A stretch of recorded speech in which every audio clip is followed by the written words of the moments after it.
चलिए, तो हम देख रहे थे भारत एक ऐसा देश है जहाँ पर फेडरल फीचर्स तो हैं ही, बट साथ ही साथ कौन से फीचर्स दिखाई देते हैं? यूनिटरी।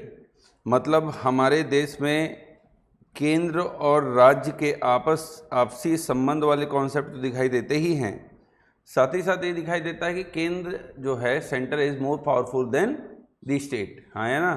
केंद्र राज्य के कंपैरिजन में ज़्यादा शक्तिशाली दिखाई दे रहा होता है। ठीक है, तो फिर से मैं ये कहूँगा कि देखिए, हमेशा केंद्र को अधिक शक्तिशाली बनाने की आवश्यकता उस देशों में पड़ती है जहाँ पर डर ये होता है कि राज्य जो हैं वो मनमानी ना कर जाए। यस, उसका बेस्ट एग्जाम्पल अमेरिका था, जो 1776 में आज़ाद हो गया। 1787 में उसका संविधान बनकर तैयार हो गया। 1789 में उसने उसे अप्लाई भी कर दिया, लागू कर दिया। और उसके बाद 1861 आते आते वो देश में ये नौबत आ गई कि देश दो भागों में बंट गया। बट एक लंबी लड़ाई के बाद वो देश एक हुआ और उसने और देशों को सिखाया कि बच्चों को ज़्यादा छूट नहीं देनी चाहिए, नहीं तो बच्चे बिगड़ जाते हैं। यस, माता पिता को अपने बच्चों पर क्या रखना चाहिए? नियंत्रण रखना चाहिए। अगर माता पिता बच्चों को बहुत ज़्यादा छूट दे दें, बहुत ज़्यादा, तो बच्चे भी मनमानी करने लगेंगे। बस उसी तरीके से देश भी है। अगर हम राज्यों को ज़्यादा छूट दे दें तो कई बार वो भी मनमानी करेंगे। हाँ, है ना? उनको ये लगेगा, देखिए, कोई भी व्यक्ति स्वतंत्र पूर्वक रहना चाहता है। अब अगर मैं किसी राज्य का मुख्यमंत्री हूँ तो मुझे ये लगेगा, कई बार ये हो सकता है लगे कि मैं किसी की क्यों सुनूं, मैं अपने राज्य का मुख्यमंत्री हूँ। हाँ या ना? बट ऐसा नहीं होना चाहिए। डेफिनेटली आप अपने राज्य के मुख्यमंत्री हैं, पर इस देश का भी कोई प्रधानमंत्री है। हाँ या ना? इस देश का कोई राष्ट्रपति है, कि अगर कोई राष्ट्रपति किसी राज्य में जा रहा है तो प्रोटोकॉल के तहत आप उसका प्रॉपर स्वागत करेंगे, रिस्पेक्ट करेंगे। ये नहीं कि आप राष्ट्रपति आए और चले गए, उनकी सुरक्षा तक ध्यान नहीं दिया गया, तो ये तो मनमानी है ना। ठीक है, तो ऐसे राज्यों पर नियंत्रण पाने के लिए केंद्र को अधिक शक्तिशाली होना क्या हो जाता है? आवश्यक हो जाता है। पर क्योंकि भारत जब बन रहा था तो हमने बहुत सारे देसी रियासतों को आपस में जोड़ा। हाँ या ना? और जोड़ने के बाद अलग अलग भाषाओं के आधार पर, हाँ या ना, on the basis of language और अन्य कारणों से हमने कई राज्यों का क्या किया? गठन किया, निर्माण किया। और जब राज्यों को निर्माण किया तो राज्यों को अधिकार भी देना था, इसलिए हमने एक फेडरल सिस्टम बनाया। मतलब एक केंद्र होगा और दूसरा राज्य होगा, संघात्मक वाला कॉन्सेप्ट बनाया। संघात्मक में राज्यों को केंद्र से अलग होने का अधिकार नहीं होता, वो हमारे में भी नहीं है। अमेरिका की तरह ही है कि अमेरिका में भी राज्यों को अलग होने का अधिकार नहीं है, हमारे यहाँ भी राज्यों को अलग होने का अधिकार नहीं है। तो ऐसे कौन से विशेषताएं हैं, फीचर्स हैं, जो भारत को एक संघीय देश बनाते हैं, संघात्मक देश बनाते हैं, तो फेडरल कंट्री बनाते हैं? यस, तो हेडिंग बनाइए, the federal features of the constitution of India. Bharat के संविधान की संघीय विशेषताएं।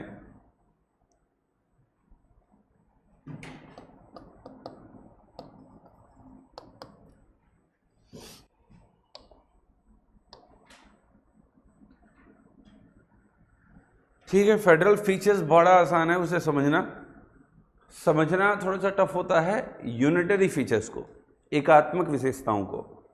और एकात्मक विशेषताओं को बेसिकली जब हम समझते हैं तो मैक्सिमम जो भाग 11 है भारतीय संविधान का, part 11 of the Indian constitution, वो पूरा चला जाता है।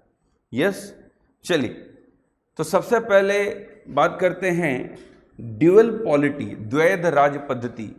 फेडरल सिस्टम मतलब दो, ये हमेशा याद रखना है, एक केंद्र होगा और दूसरा राज्य, यही है द्वैध राज्य पद्धति। एक सेंटर होगा और एक दूसरा क्या होगा, स्टेट्स होंगे। जो यूनियन होगा या जो सेंटर होगा वो केंद्र से संबंधित मुख्य विषयों पर ध्यान देगा, जैसे रक्षा, डिफेंस, कल बात किया इस पे, संचार, कम्युनिकेशन और एक्सटर्नल अफेयर्स या विदेशी मामले, हाँ या ना। जबकि अन्य मामले कौन देखेगा, राज्य देखेगा, स्टेट देखेगा। क्लियर हो पा रहा है? ड्यूअल पॉलिटी का मतलब क्या हो गया, एक केंद्र होगा और दूसरा राज्य होगा। यस, मैक्सिमम चीजें इसमें आप पढ़ चुके हैं, जितनी भी शब्द लिखे हुए देखिए, written constitution, rigid constitution, independent judiciary, हाँ या ना। बस मुझे समझाना है अब कि federal feature of the Indian constitution क्या है। अब दूसरा, द रिटन कॉन्स्टिट्यूशन। देखिए, जब भी घर में दो भाई होंगे और पापा प्रॉपर्टीज को अगर दो भाइयों के बीच बांटेंगे तो बांटने का सबसे अच्छा तरीका कैसा है, लिखकर बांटना। कैसा बांटना, लिखकर, रिटन फॉर्म में। भाई अगर हम रिटन फॉर्म में चीजों को नहीं बांटेंगे तो आने वाले समय में विवाद होना तो तय है। यहां पर रिटन फॉर्म में होता है तो विवाद हो जाता है, हाँ या ना। और फिर चलता रहता है केस जन्मों जन्मों तक। एक सिविल मामले ऐसे मामले होते हैं, जमीनी विवाद मामले ऐसे होते हैं जिनको सुधारने की बहुत आवश्यकता है, जो करीब करीब अगर मोटा मोटा निकालें तो 40-50 साल तो कम से कम चलता ही है। कम से कम 3 से 4 साल उसे लगेंगे सबसे नीचे कोर्ट में, first judicial magistrate first class JMFC, उसके बाद उतना ही लगेगा डिस्ट्रिक्ट में। यस, तो करीब करीब मान के चलो 7-8 साल नीचे बीत गया, फिर हाई कोर्ट आएगा, फिर यहां भी कम से कम 5 से 6 साल लगने हैं वहां उसको, तो फिर जोड़ दो, फिर उतना ही ऊपर सुप्रीम कोर्ट जाना चाहते हो तो फिर वहां जाओ। मतलब सिविल मामलों में कई बार हम देखते हैं कि वो केस नीचे से चालू हुआ है और हमारे तक आते आते जिस लोगों ने लड़ना चालू किया था वो रह ही नहीं गए, अब उनके बच्चे लड़ रहे हैं। यस, ये वाली हालत हो जाती है। तो जब भी विवाद को हल करना है तो चीजें किस फॉर्म में होनी चाहिए, रिटन फॉर्म में होना चाहिए। अब अमेरिकन कॉन्स्टिट्यूशन किस फॉर्म पे है, रिटन। जितने भी फेडरल कॉन्स्टिट्यूशन होंगे, यस, कनाडा का कॉन्स्टिट्यूशन किस फॉर्म पे है, रिटन। तो जो भी कॉन्स्टिट्यूशन, जो भी फेडरल कॉन्स्टिट्यूशन होंगे वो कॉन्स्टिट्यूशन रिटन फॉर्म पे ही होंगे। किस फॉर्म पे होंगे, रिटन। बट जो देश फेडरल नहीं होगा, फेडरेशन नहीं होगा, उनका कॉन्स्टिट्यूशन रिटन फॉर्म पे होना जरूरी नहीं है, क्योंकि विवाद नहीं है ना, क्योंकि सारी शक्तियां किसके पास होंगी, केंद्र के पास हो जाएंगी। अगर वो यूनिटरी है तो शक्तियों के बंटवारे की तो फिर सवाल ही नहीं उठता ना। तो राज्य तो फिर केवल केंद्र जो उन्हें देगा केवल उसी पर टिकी रहेंगी। यस, जैसे भाई स्ट्रीट डॉग्स कैसे हैं कि उन्हें आप 2 रोटी दे दीजिए, अब वो 2 रोटी खाकर खुश हैं। यूनिटरी फीचर्स कई बार कुछ इस तरीके के काम करते हैं ना, जहां पर केवल यूनिटरी है कि केंद्र ने राज्य को जो दे दिया, राज्य को उस पे ही खुश रहना पड़ेगा। यस, पर जहां पर केंद्र और राज्य दोनों हैं वहां पर शक्तियों का बंटवारा, जहां पर सेंटर और स्टेट दोनों हैं, वहां पर शक्तियों को, पावर्स को या विषयों को, सब्जेक्ट को बांटने के लिए हम कॉन्स्टिट्यूशन को किस फॉर्म पे बनाते हैं, द रिटन फॉर्म पे। आ रहा है समझ में? Yes no? तो रिटर्न होना आवश्यक है। तो पहला हो गया ड्यूअल पॉलिटी, केंद्र और राज्य दो सिस्टम होंगे, एक केंद्र होगा दूसरा राज्य होगा। दूसरा रिटन कॉन्स्टिट्यूशन, लिखित संविधान, हाँ या ना? क्लियर हो पा रहा है? एंड थर्ड पॉइंट बनाइए, डिवीजन ऑफ पावर, शक्तियों का विभाजन। कौन सा विभाजन? शक्तियों का।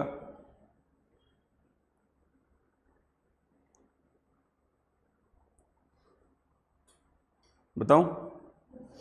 देखिए, अब शक्तियों का विभाजन, अब केंद्र और राज्य है तो रिटन फॉर्म में हम क्या कर रहे हैं? शक्तियों का विभाजन ही तो कर रहे हैं, division of powers. Yes, division of power, शक्तियों का विभाजन। अब शक्तियों के विभाजन के लिए भारत ने 3 लिस्ट बनाए या नहीं बनाए हैं? पहला लिस्ट यूनियन लिस्ट, संघ सूची या संघीय सूची। इस पर कानून बनाने का अधिकार किसके हाथ में है? सेंटर के हाथ में। यस, इसे कानून बनाने का अधिकार किसके हाथ में है? सेंटर के हाथ में है।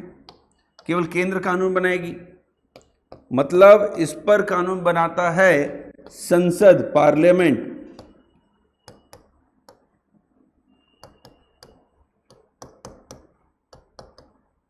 कुल 97 विषय हैं इसमें, 97, कितने विषय हैं? 97 सब्जेक्ट्स, विषय समझते हैं ना भाई? जिन विषयों पर केंद्र सरकार काम करती है वो विषय हैं। डिफेंस, है या ना? External affairs, communications, railway, yes, nuclear power, ये सारे विषय जो है किसके पास हैं? केंद्र के पास। राज्य इनमें कार्य नहीं कर सकती। पुलिस किसका है? राज्य का है, वो उस पर केंद्र काम नहीं कर सकती। अब केंद्र को उस पर काम करने के लिए राज्य के कानून के तहत चलना पड़ेगा। इसीलिए जब आप कई बार देखिए, इसीलिए बोलते हैं कि जब पढ़ रहे हैं तो चीजों को ध्यान से पढ़िए। मैं अब अगर प्रश्न पूछूं आपसे कि देखिए, कई बार आप ये देखते हैं ईडी किसी राज्य में भी घुस जाती है और किसी भी राज्य में घुसकर कहीं भी छापा मारती है और लोगों से पैसे कब्जे में ले लेती है, हाँ है ना? ईडी जानते हैं ना क्या है full form? Enforcement directorate. But दूसरी तरफ अगर हम सीबीआई की बात करें, तो सेंट्रल ब्यूरो ऑफ इन्वेस्टिगेशन, जब भी वो किसी राज्य में जाती है तो उसे राज्य से सहमति लेने की आवश्यकता होती है। कई ऐसे राज्य हैं लाइक पश्चिम बंगाल, आंध्र प्रदेश और कई ऐसे स्टेट्स, छत्तीसगढ़ भी था जब पिछली बार कांग्रेस की यहां सरकार थी। इन्होंने अपने यहां ये रूल बनाया था कि without permission of the state government CBI state में इंटर नहीं कर सकती। अब भाई हम किसी और देश के हैं क्या? We are the part of India, फिर कैसे रोक दे रहे हो तुम? क्योंकि सीबीआई जो है, सेंट्रल ब्यूरो ऑफ इन्वेस्टिगेशन, ये किसी सेंट्रल के विषय से नहीं बनी है,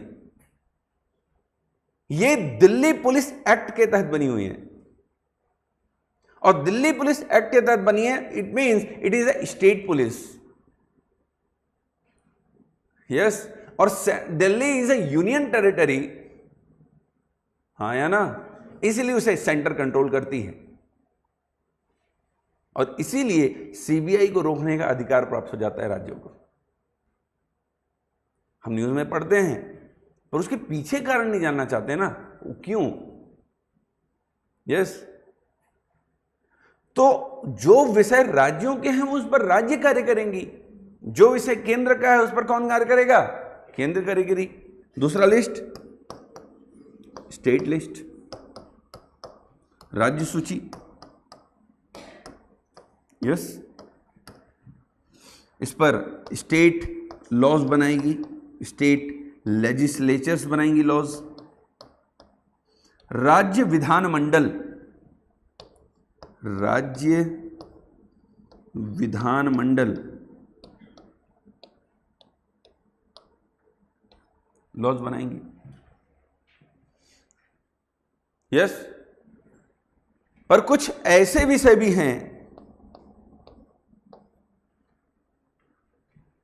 जिसे दोनों में बराबर बराबर बांट दिया गया कि तुम भी बना लो कानून इस पे और हम भी बना लेंगे। केंद्र भी बना लेगा और राज्य भी बना लेगा। राज्य सूची में कुल 66 सब्जेक्ट्स, 66 विषय हैं। Yes, and thirdly concurrent subject, मतलब कौन सी सूची? समवर्ती सूची, समवर्ती सूची। यस, इस पर दोनों लॉज बनाते हैं, दोनों, केंद्र भी और राज्य भी, बोथ 47। जैसे एजुकेशन, एजुकेशन भी सेंटर भी बना रही है और राज्य भी काम कर रही है। कुछ ऐसे सब्जेक्ट्स, हाँ या ना, कॉन्करेंट सब्जेक्ट, समवर्ती सूची। 57 विषय हैं, 47 विषय हैं, सॉरी 47। ठीक है भाई, क्लियर हो पा रहा है? This is called division of powers, शक्तियों का विभाजन। अच्छा लग रहा है सब देखकर अभी, हाँ या ना, कि देखो कितना अच्छा केंद्र और राज्य के बीच शक्ति बटा हुआ है।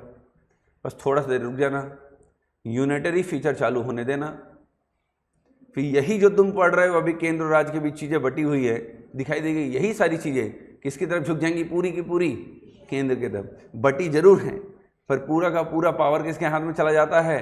केंद्र। कुछ केंद्र के पास हर वो रास्ते हैं जो राज्य से शक्तियों को छीनने का अधिकार रखता है। यस, ये वाली हालत है। मतलब राज्यों, और ये आवश्यक था, हमेशा भारत में अति आवश्यक था कि केंद्रों को शक्तिशाली बनाया जाए। अगर हमने सेंटर को पावरफुल नहीं बनाया होता तो स्टेट मनमानी में पता नहीं क्या कर जाती। जहां पर जम्मू कश्मीर जैसा एक स्टेट हो जिसका खुद का संविधान हो, जहां पर ऐसी कोई भी चीजें लागू ना होती हो जो देश में लागू होती हैं, वहां के कलेक्टरेट में भी जम्मू कश्मीर का झंडा फहराया जाता था, भारत का नहीं। यस, तो उस देश में केंद्र का शक्तिशाली होना आवश्यक हो जाता है। यस भाई, पहले जम्मू कश्मीर में क्या था? केंद्र की कोई भी पॉलिसी वहां लागू नहीं होती थी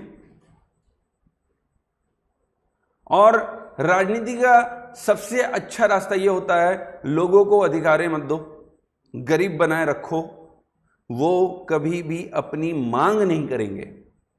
पर जैसे ही वो शिक्षित हुए, जैसे ही वो ऊपर उठे, वो अपने अधिकारों की मांग करेंगे।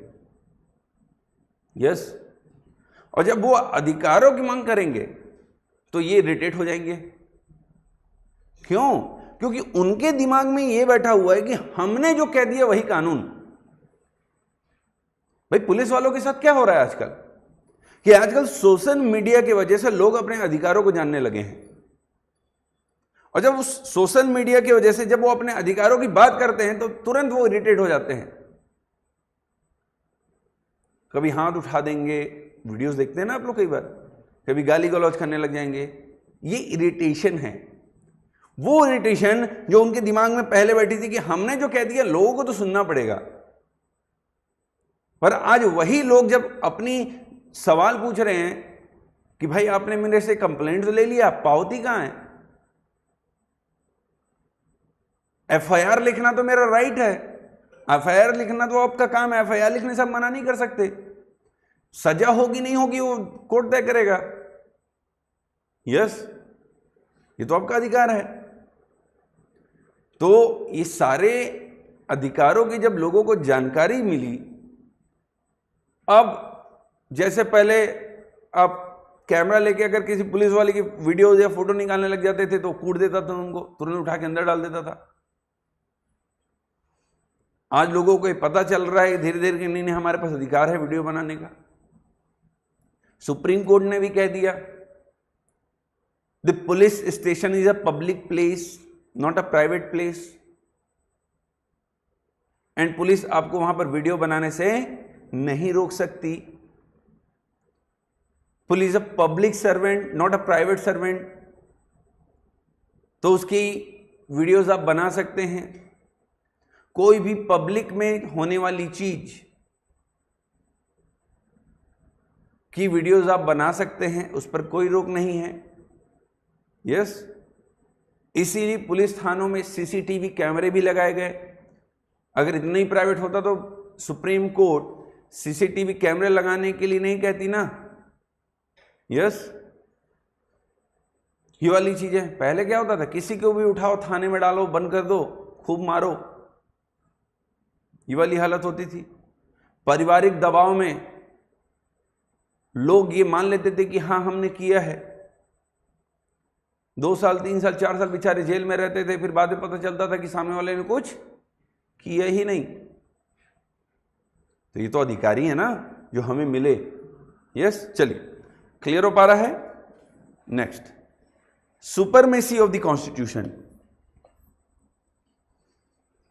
सेंटर गवर्नमेंट ज्यादा पावरफुल है, स्टेट गवर्नमेंट ज्यादा पावरफुल है, जुडिशरी ज्यादा पावरफुल है, या कॉन्स्टिट्यूशन ज्यादा पावरफुल है? सेंटर, केंद्र सरकार को किसके हिसाब से चलना पड़ेगा? स्टेट को किसके हिसाब से चलना पड़ेगा? सिंपल सी बात है।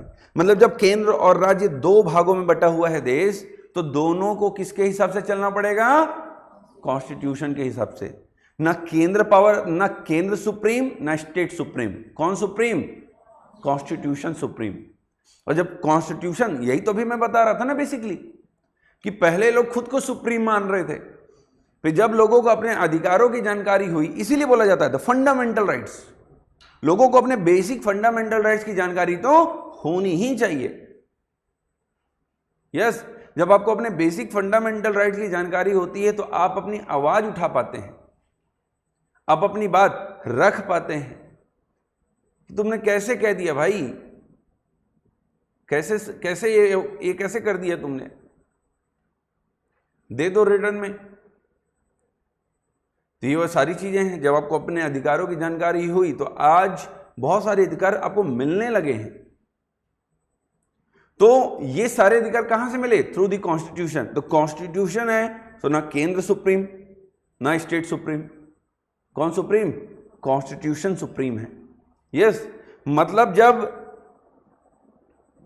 जब पिताजी ने 2 बच्चों के बीच ए और बी, ए सेंट्रल गवर्नमेंट और बी स्टेट गवर्नमेंट के बीच पावर्स को डिवाइड किया, सब्जेक्ट्स को डिवाइड किया,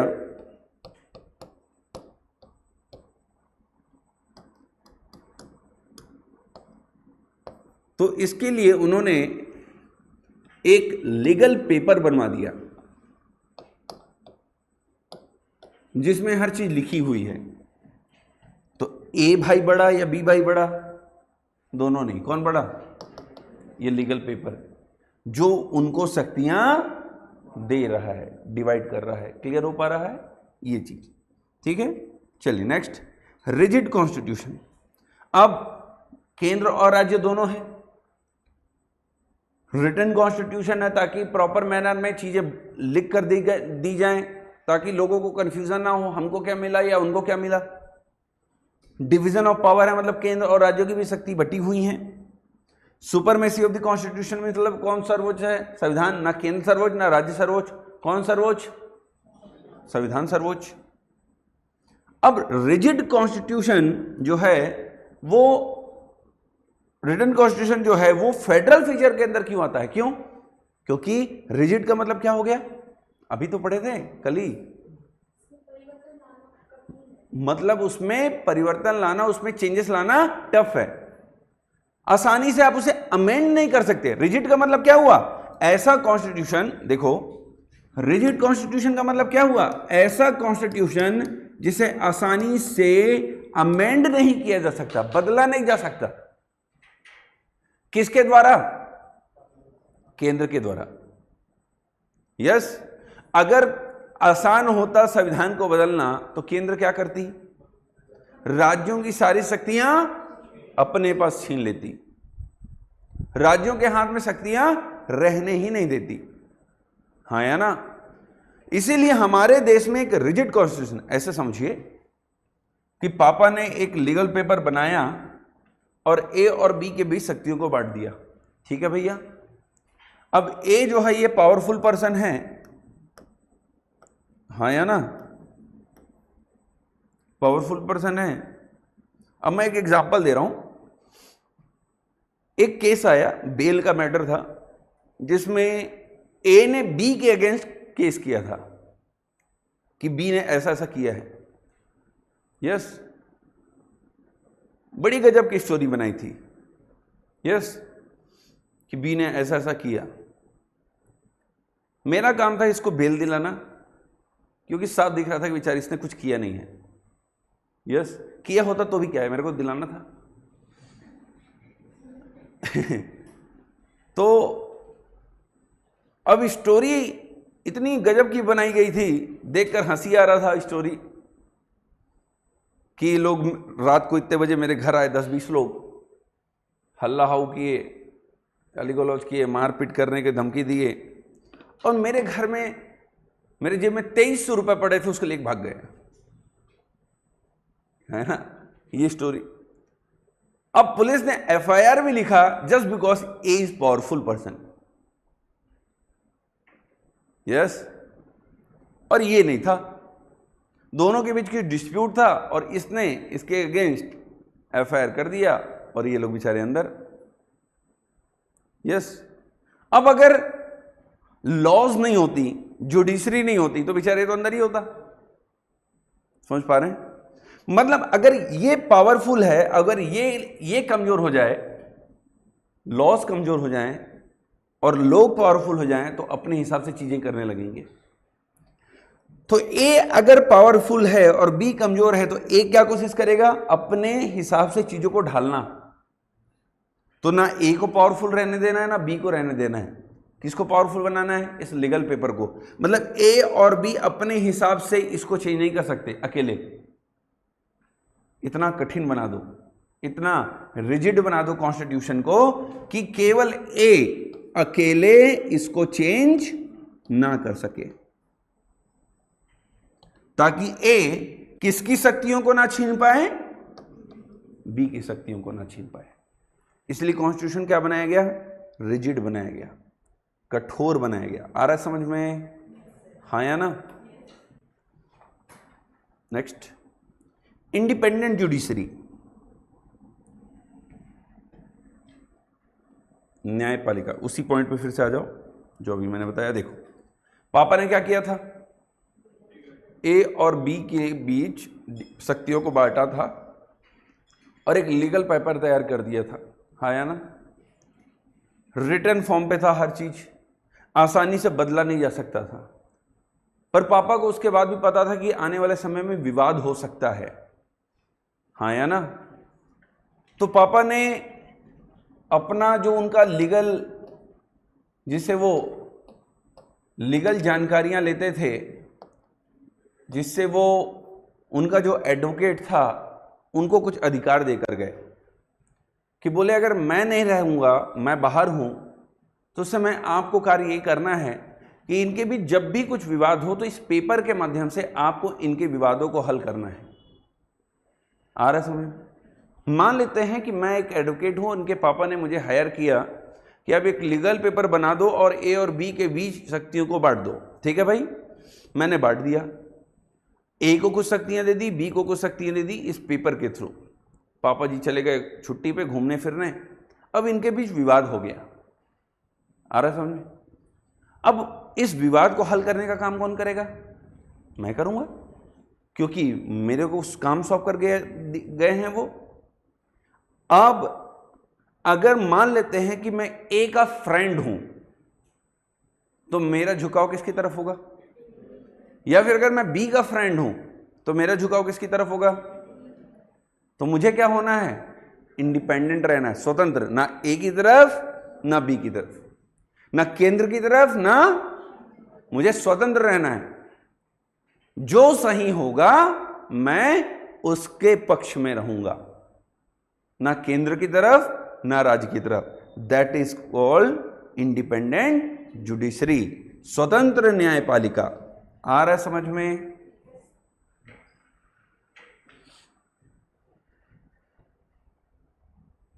ठीक है,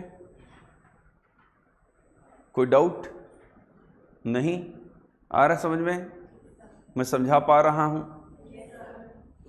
चलिए नेक्स्ट। आप लोग समझ पा रहे हैं? नहीं समझ पा रहे तो आपकी गलती है फिर। चलिए नेक्स्ट, बाइकैमरलिज्म, द्विसदनी। जो भी फेडरल कंट्रियां होंगी वहां पर जो केंद्र का सदन है, मतलब पार्लियामेंट है, वो द्विसदनी होगा। कैसा होगा? द्विसदन, मतलब दो सदन होंगे। जैसे देखिए, बाइकैमरल का मतलब हो गया, बाइकैमरल का मतलब हो गया संसद के दो सदन का होना, हाँ या ना? एक जैसे कि एक लोकसभा जो लोगों का सदन है, जहां सीधे जनता चुनती है, पर दूसरा सभा कौन सा है? मतलब यहां पर किसके रिप्रेजेंटेटिव्स बैठते हैं? राज्यों के। किसके? किसके प्रतिनिधि बैठते हैं यहां पर? राज्य के प्रतिनिधि।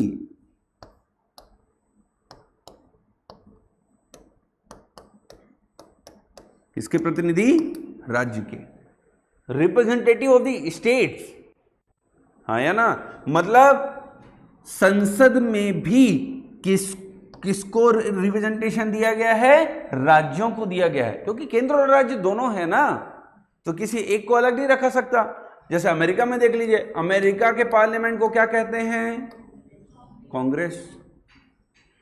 अभी खूब गरिया रहा है कांग्रेस डोनाल्ड ट्रंप साहब को कि आपने बिना पूछे हमें युद्ध में ढकेल दिया।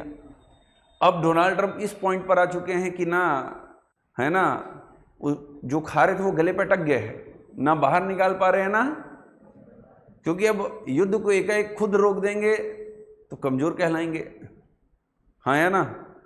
मतलब बड़े खतरनाक स्तर पर फंस गया आदमी। इसीलिए बोला जाता है कि जो वॉर है ये आखिरी पॉइंट हो सकता है। हमेशा प्रयास यही होना चाहिए कि बातचीत के माध्यम से चीजों को क्या करो? सॉल्व करो। यस, एक लड़ाई हर चीज का सॉल्यूशन नहीं है। यस, हाँ, मैं हमेशा ये कहता हूं कि अगर तुम्हारे घर के आसपास कोई बार बार कचरा फेंक रहा है तो साफ करो, है ना, उसे बोलो कि भाई यहां मत फेंकिए कृपया, ठीक है? नहीं हो पा रहा है तो नगर निगम से कंप्लेन कर दो एक बार कि वो बार बार कचरा फेंक रहा है, और उसके बाद भी फेंक रहा है तो फिर लठ निकालो तेल वाली और कूटो फिर। वो तीसरा पॉइंट है, हाँ, है ना, मन लगा के। तो कांग्रेस में भी दो सदन है वहां पर, हाउस ऑफ रिप्रेजेंटेटिव और दूसरा है क्या? सीनेट। सीनेट क्या है वहां पर? वहां का राज्यसभा। वहां की जो 50 राज्य हैं उनको वो अपना रिप्रेजेंटेशन कहां भेजती हैं? सीनेट में। अपने रिप्रेजेंटेटिव सीनेट में भेजती हैं। इसलिए सीनेट में कितने सदस्य हैं? 100। हर राज्य को कितने रिप्रेजेंटेशन मिला हुआ है? 2 सीट मिली हुई हैं, इसलिए 50 × 2 = 100। जबकि भारत में राज्यसभा जो है वो किसको रिप्रेजेंट करती है? राज्यों को रिप्रेजेंट करती है, हाँ, है ना? जैसे छत्तीसगढ़ के पास राज्यसभा की कितनी सीट है? 5। उत्तर प्रदेश के पास कितनी है? 31। हर राज्य के पास अलग अलग है, हाँ या ना? जनसंख्या का अंतर, सीटों का अंतर। यस, हमें भी अगर अधिक सीट रही तो हमें भी जनसंख्या मन लगा के बढ़ानी पड़ेगी। यस, तब जाकर हमारी सीट बढ़ेंगी। क्लियर हो पा रहा है ये?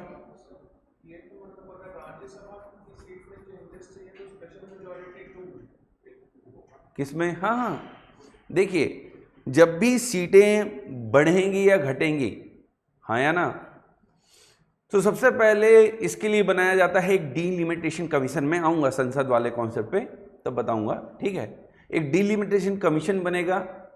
वो कमीशन अपनी रिकमेंडेशंस देगी और रिकमेंडेशंस के अनुसार फिर संसद अमेंड करेगी लॉ को, क्योंकि देखिए केंद्र और राज्य की दोनों शक्तियों में बंटवारा हो रहा है ना। और जब भी कोई भी चीज फेडरल फीचर में चेंजेस आएगा तो that is 2/3 majority with the state, consent of the states, simple सी बात है।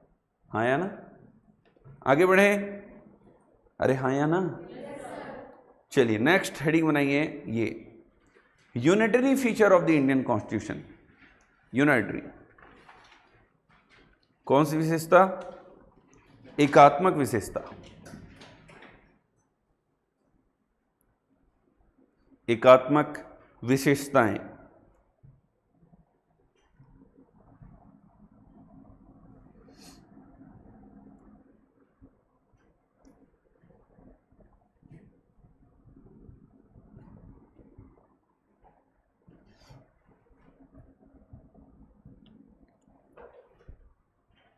हो गया हेडिंग? सब पहले एक साथ लिख के रख दो इनको, एक एक करके फिर बात करना चालू करेंगे। दिख पा रहा है पीछे? ज्यादा छोटा हो गया है? थोड़ा सा ऐसे देख लो, अब कुछ नहीं कर सकते।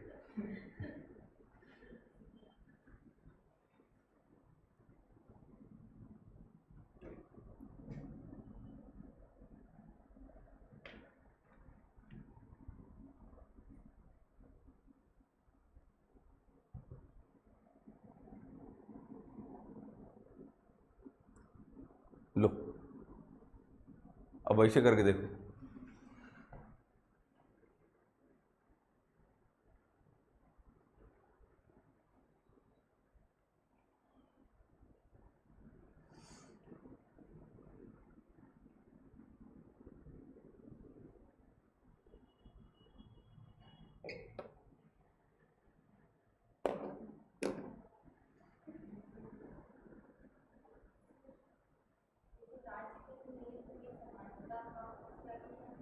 अभाव, अभाव, ये लो।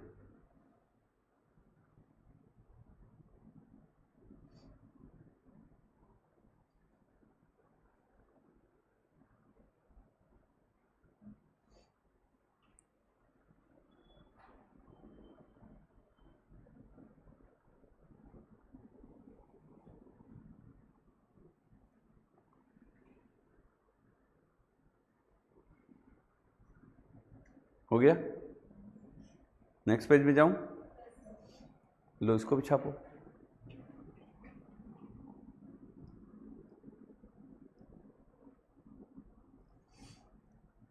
बोला ना, यूनिटरी की फीचर्स बहुत ज्यादा है, फेडरल फीचर तो बहुत कम है हमारे देश में, मैक्सिमम यूनिटरी फीचर्स हैं।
हो गया?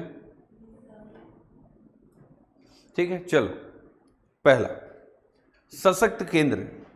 यूनिटरी का मतलब ही होता है केंद्र ज्यादा शक्तिशाली है, किसके कंपैरिजन में? स्टेट के कंपैरिजन में। हाँ या ना? इसलिए पहला पॉइंट हम क्या पढ़ रहे हैं? Strong centre. अब देखो, हमारे देश में शक्तियां बटी तो हुई हैं, यूनियन लिस्ट के फॉर्म पे, स्टेट लिस्ट के फॉर्म पे, हाँ या ना? और दूसरा तीसरा कॉन्करेंट सब्जेक्ट के फॉर्म पे। पर यहां पर देखेंगे तो सबसे ज्यादा सब्जेक्ट किसमें है? यूनियन में।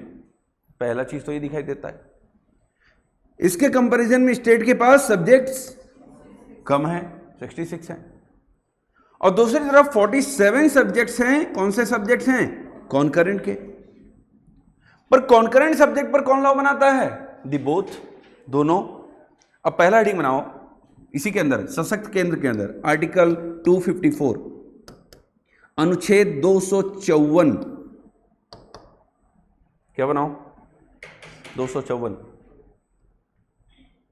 सशक्त केंद्र हेडिंग बनाया, उसके अंदर पहला आर्टिकल बनाओ 254, आर्टिकल 254, अनुच्छेद 254।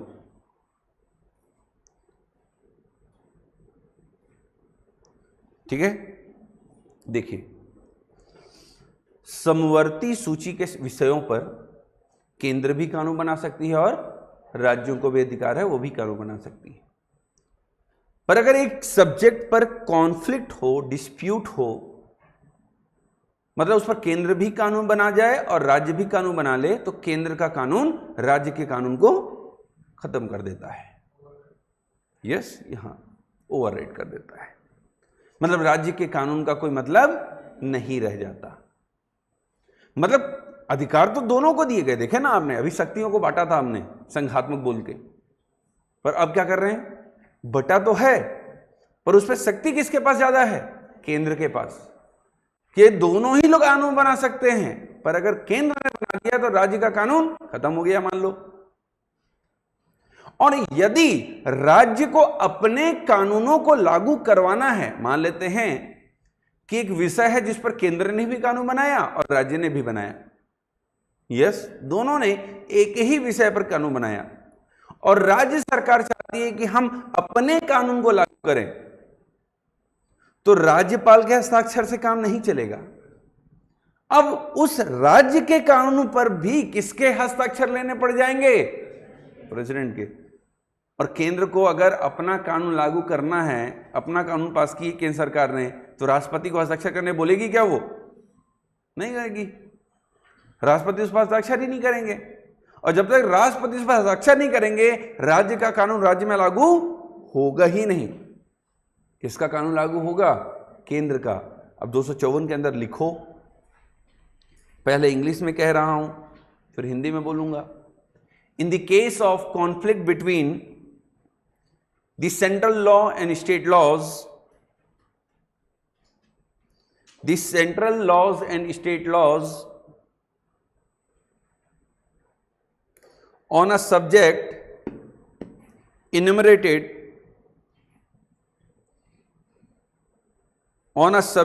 enumerated in the concurrent list, the central law prevails over the state laws. Central laws prevails over the state laws. State laws, ठीक है।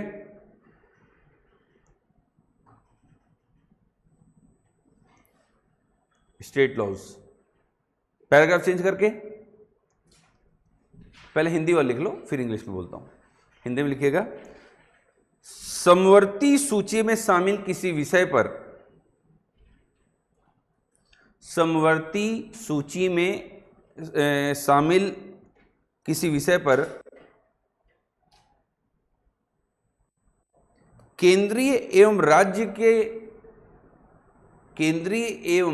के कानून के बीच टकराव की स्थिति में, केंद्रीय एवं राज्य के कानूनों के बीच टकराव की स्थिति में केंद्रीय कानून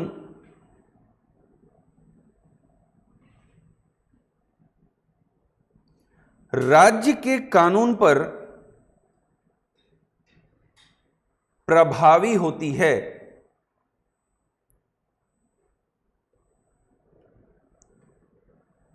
ठीक है, पैराग्राफ चेंज करके इंग्लिश में लिखिए पहले, फिर हिंदी में बोलूंगा। However, if the state law has been reserved for the consideration. अब ये क्या पढ़ रहे हो आप लोग, ये जो टॉपिक चालू हुआ, it is a part 11 of the Indian constitution which is the centre state relation, केंद्र राज्य संबंध। आप ये पढ़ रहे हैं, उनके आर्टिकल्स पढ़ रहे हैं। यस, अभी देखना 2 दिन में पूरा आर्टिकल, पूरा भाग 11 तुम ऑलमोस्ट पढ़ जाओगे। और फिर ये देखोगे कि केंद्र राज्य संबंध में तो केंद्र के ही हाथ में पावर है, राज्य तो माहौल बना रहा है बस। यस, चलिए आगे लिखिए। Reserve for the consideration of the president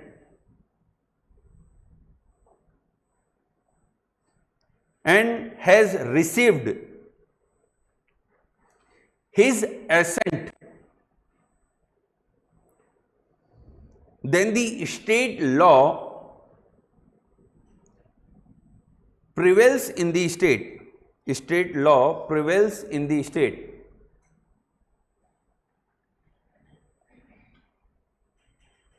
Hindi में लिखिएगा। हालांकि यदि राज्य का कानून राष्ट्रपति के सहमति के लिए आरक्षित किया जाता है, राष्ट्रपति के सहमति के लिए आरक्षित किया जाता है,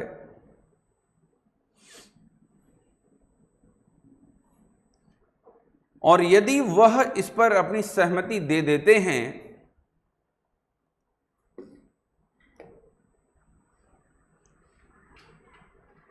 तो राज्य का कानून संबंधित राज्य में लागू हो जाती है। तो राज्य का कानून संबंधित राज्य में लागू हो जाती है। कितना अच्छा लग रहा होगा आपको। देखिए कि राष्ट्रपति सहमति दे दे तो राज्य का कानून राज्य पर लागू हो जाती है। फिर पैराग्राफ चेंज कर लो एक बार।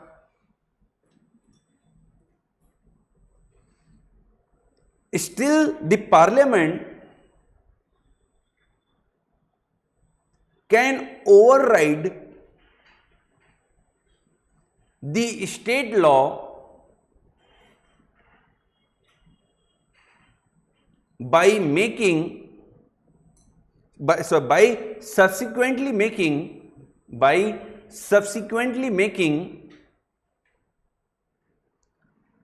a law on that matter।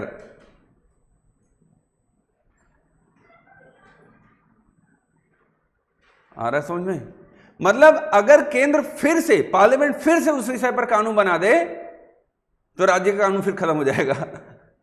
Yes, Hindi में लिखिए। फिर भी संसद इस मामले में फिर से विधि बनाकर, इस मामले पर फिर से विधि बनाकर राज्य के कानून को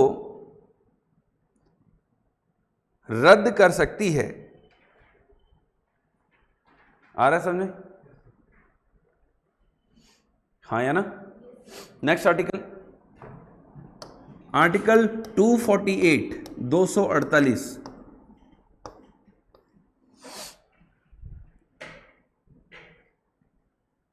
संघ सूची पर कानून कौन बनाता है?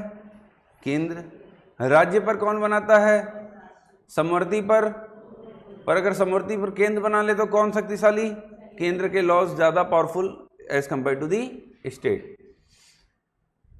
पर ऐसा तो नहीं है कि हम सारे सब्जेक्ट डाल दिए हों हमने यूनियन, स्टेट और कॉन्करेंट में। समय के साथ उसमें सब्जेक्ट बढ़े हैं और कम भी हुए हैं। हाँ या ना? समय के साथ सब्जेक्ट बढ़े भी हैं और कम भी हुए हैं, ये तो हुआ है। तो कुछ ऐसे भी विषय होते हैं जो किसी भी सूची के विषय ही नहीं हैं, इन्हें कहा जाता है रेसिडरी पावर, अवशिष्ट शक्तियां। कौन सी शक्तियां?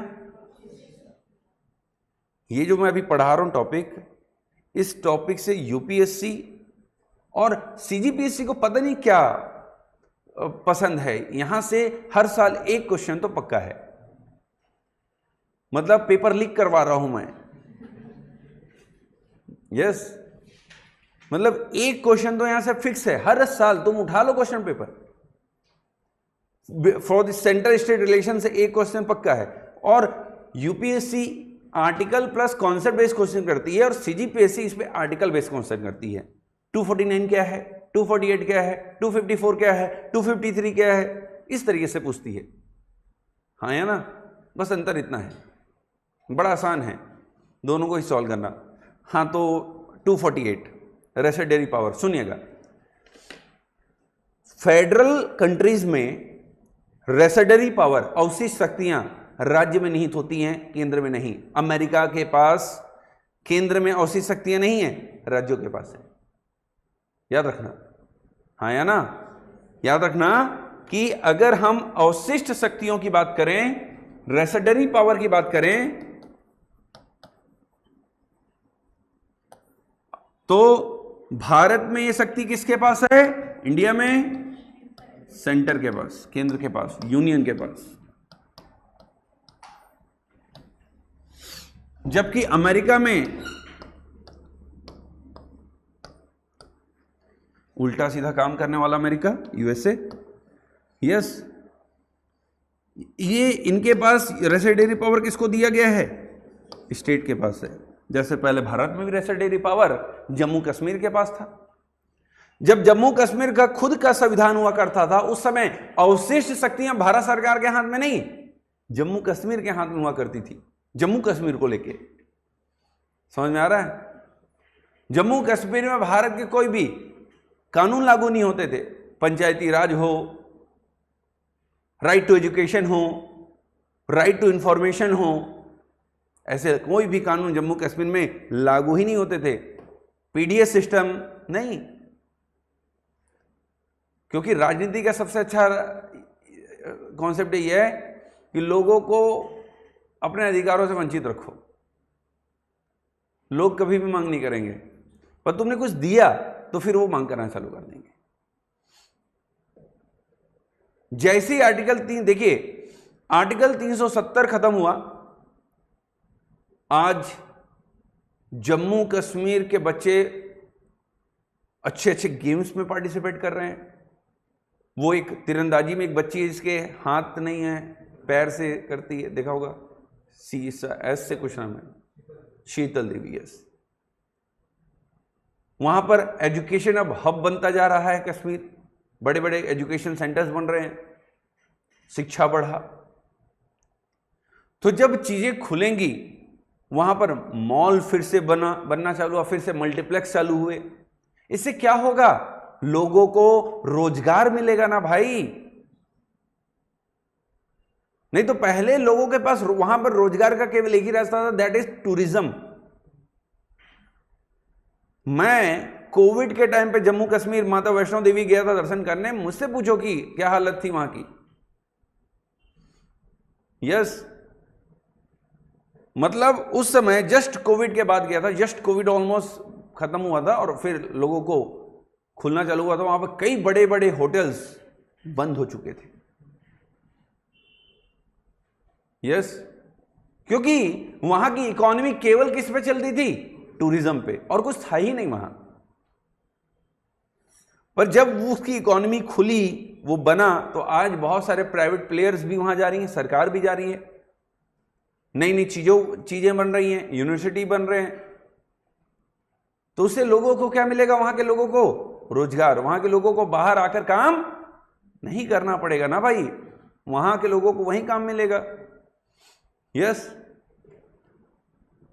तो रेसिडेंट पावर भारत में किसके हाथ में है? केंद्र में, और अमेरिका में स्टेट्स। आर्टिकल 248 में लिखिए, the resident powers are given to the centre and the Parliament of India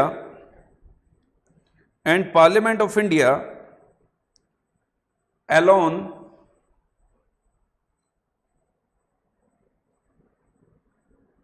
can make legislation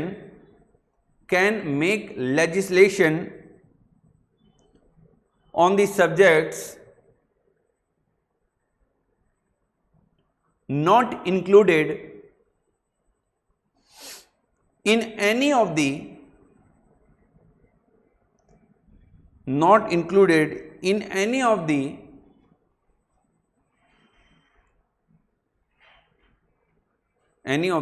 three list समझ रहे हैं ना, union, state and concurrent. Hindi में लिखेगा, अवशिष्ट शक्तियां केंद्र में निहित हैं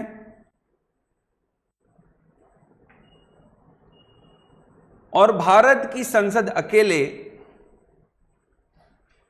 अब मैं ये बोल पाता हूं अकेले, पहले जम्मू कश्मीर भी था, अब 370 खत्म हो गया ना भाई। भारत की संसद अकेले उन विषयों पर कानून बना सकती है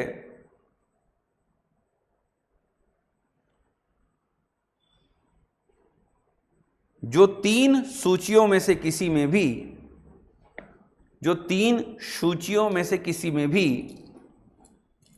शामिल नहीं है,